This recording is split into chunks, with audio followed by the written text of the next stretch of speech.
بسم اللہ الرحمن الرحیم۔ السلام علیکم ناظرین، حضرت حزقیل علیہ السلام کون ہیں؟ 70,000 مردے کس طرح زندہ ہو گئے؟ یہودیوں کے جسم سے بدبو کیوں آتی ہے؟ اور وہ کون سے یہودی ہیں جن کے جسم سے بدبو آتی ہے؟ یہی ہماری آج کی ویڈیو کا موضوع ہوگا۔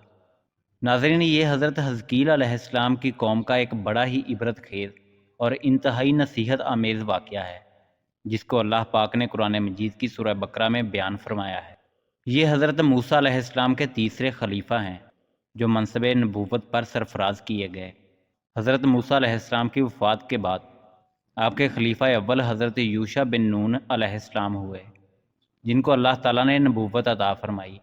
ان کے بعد حضرت کالب بن یوحنا علیہ السلام حضرت موسیٰ علیہ السلام کی خلافت سے سرفراز ہو کر مرتبہ نبوت پر فائز ہوئے۔ پھر ان کے بعد حضرت حزقیل علیہ السلام حضرت موسیٰ علیہ السلام کے جانشین اور نبی ہوئے۔ حضرت حزقیل علیہ السلام کا لقب ابن الحجوز یعنی بڑھیا کے بیٹا ہے، اور آپ ذوالکفل بھی کہلائے۔ ابن الحجوز کہلانے کی وجہ یہ ہے کہ یہ اس وقت پیدا ہوئے تھے جب کہ ان کی والدہ مائدہ بہت بوڑھی ہو چکی تھی، اور آپ کا لقب ذوالکفل اس لیے ہوا کہ آپ نے اپنی کفالت میں لے کر 70 انبیاء کرام کو قتل سے بچا لیا تھا، جن کے قتل پر یہودی قوم آمادہ ہو گئی تھی۔ پھر یہ خود بھی خدا کے فضل و کرم سے یہودیوں کی تلوار سے بچ گئے اور برسوں زندہ رہ کر اپنی قوم کو ہدایت فرماتے رہے۔ بنی اسرائیل کی ایک جماعت جو حضرت حزقیل علیہ السلام کے شہر میں رہتی تھی، شہر میں طاعون کی وبا پھیل جانے پر ان لوگوں پر موت کا خوف سوار ہو گیا، اور یہ لوگ موت کے ڈر سے سب کے سب شہر چھوڑ کر ایک جنگل میں بھاگ گئے اور وہیں رہنے لگے۔ تو اللہ تعالیٰ کو ان لوگوں کی یہ حرکت بہت زیادہ ناپسند ہوئی، چنانچہ اللہ تعالیٰ نے ایک عذاب کے فرشتہ کو اس جنگل میں بھیج دیا، جس نے ایک پہاڑ کی آڑ میں چھپ کر اور چیخ مار کر بلند آواز سے کہا، موت ہوا یعنی تم مر جاؤ۔ اور اس مہیب اور بھیانک چیخ کو سن کر بغیر کسی بیماری کے بالکل اچانک یہ سب کے سب مر گئے، جن کی تعداد 70,000 تھی۔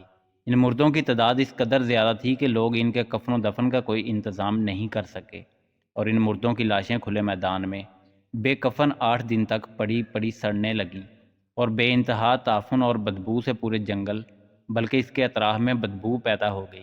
کچھ لوگوں نے ان کی لاشوں پر رحم کھا کر چاروں طرف سے دیوار اٹھا دی تاکہ یہ لاشیں درندوں سے محفوظ رہیں۔ کچھ دنوں کے بعد حضرت حزقیل علیہ السلام کا اس جنگل میں ان لاشوں کے پاس سے گزر ہوا تو اپنی قوم کے 70,000 انسانوں کی اس موت ناگہانی اور بے کفن لاشوں کی فراوانی دیکھ کر رنج و غم سے ان کا دل بھر گیا۔ آپ دیدہ ہو گئے اور باری تعالیٰ کے دربار میں دکھ بھرے دل سے گڑ گڑا کر دعا مانگنے لگے کہ یا اللہ، یہ میری قوم کے افراد تھے جو اپنی نادانی سے یہ غلطی کر بیٹھے کہ موت کے ڈر سے شہر چھوڑ کر جنگل میں آ گئے۔ یہ سب میرے شہر کے باشندے ہیں، ان لوگوں سے مجھے انس تھا اور یہ لوگ میرے دکھ سکھ کے شریک تھے۔ افسوس کہ میری قوم ہلاک ہو گئی اور میں بالکل اکیلا رہ گیا۔ اے میرے رب، یہ وہ قوم تھی جو تیری حمد کرتی تھی اور تیری توحید کا اعلان کرتی تھی اور تیری کبریائی کا خطبہ پڑھتی تھی۔ آپ بڑے سودے دل کے ساتھ دعا میں مشغول تھے کہ اچانک آپ پر یہ وحی اتر پڑی کہ اے حزقیل، آپ ان بکھری ہوئی ہڈیوں سے فرما دیجئے، اے ہڈیوں، بے شک اللہ تعالیٰ تم کو حکم فرماتا ہے کہ تم اکٹھا ہو جاؤ۔ یہ سن کر بکھری ہوئی ہڈیوں میں حرکت پیدا ہوئی اور ہر آدمی کی ہڈیاں جمع ہو کر ہڈیوں کے ڈھانچے بن گئے۔ پھر یہ وحی آئی کہ اے حزقیل، آپ فرما دیجئے، تم کو اللہ کا یہ حکم ہے کہ تم گوشت پہن لو۔ یہ کلام سنتے ہی فوراً ہڈیوں کے ڈھانچوں پر گوشت پوست چڑھ گئے۔ پھر تیسری بار یہ وحی نازل ہوئی کہ اے حزقیل، اب یہ کہہ دو کہ اے مردو، خدا کے حکم سے تم سب اٹھ کر کھڑے ہو جاؤ۔ چنانچہ آپ نے یہ فرما دیا تو آپ کی زبان سے یہ جملہ نکلتے ہی 70,000 لاشیں دم زدن میں ناگہان یہ پڑھتے ہوئے کھڑی ہو گئیں، سبحانک اللہم و بحمدک لا الہ الا انت۔ پھر یہ سب لوگ جنگل سے روانہ ہو کر اپنے شہر میں آ کر دوبارہ آباد ہو گئے اور اپنی عمروں کی مدت بھر زندہ رہے۔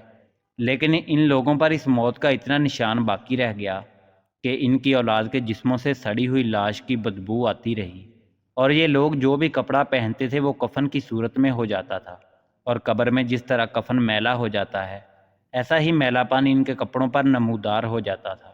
چنانچہ یہ اثرات آج تک ان یہودیوں میں پائے جاتے ہیں جو ان لوگوں کی نسل سے باقی رہ گئے تھے۔ ناظرین، اسی امید کے ساتھ اجازت دیجیے کہ آپ کو ہماری ویڈیو پسند آئی ہوگی۔ اللہ رب العزت آپ کا حامی و ناصر ہو۔